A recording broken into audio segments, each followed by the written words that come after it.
Hi friends, this video shows how to enable developer options. Go to settings, select all settings from top right corner.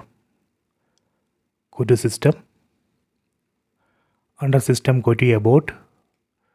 Go down. Set Android TV OS build. Here we need to press OK button on the remote 7 times. 1, 2, 3, 4, 5, 6, 7. See the message, you are now a developer. Go back. Now under system you can find a new option called developer options.